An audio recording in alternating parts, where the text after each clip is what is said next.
Mirpur Mathelo election ईंदे चूंड सरगर्मियूं तेज़ थी वयूं। साबिक एमएनए सरदार मीर ख़ालिद अहमद ख़ान लुंड जो फर्ज़ंद मीर शहबाज अहमद ख़ान लुंड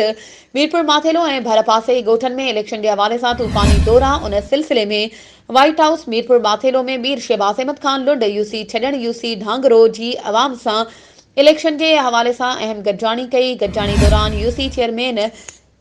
इस्लाम खान बोजदार, वडेरो गुलशेर अहमद खान बोजदार, अब्दुल रज़ाक खान बोजदार, मोहम्मद अली चांडियो, मोहम्मद नवाज खान बोजदार, इमाम बख्श जलबाणी, आबिद हुसैन जलबाणी, मीर मोहम्मद जलबाणी ऐं जलबाणी बिरादरी, निसार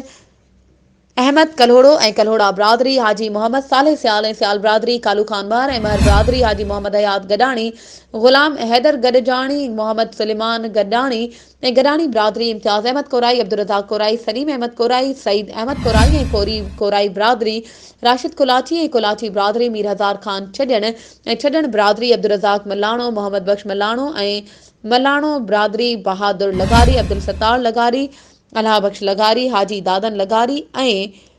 लिगारी बिरादरी, यासीन मरणास, नासिर हुसैन मरणास ऐं ॿियनि केतिरनि ई मुख़्तलिफ़ क़ौमुनि जे मोज़िज़ माण्हुनि जो चवणु हुयो त 8 फरवरी जो सिॼ इंशाअल्लाह जीत जो ॾींहुं हूंदो। तीर ते ठपो हणी एन 198 ते पाकिस्तान पीपल्स पार्टी उम्मीदवार सरदार मीर ख़ालिद अहमद ख़ान लुंड खे वोट ॾेई कामयाब कंदासूं।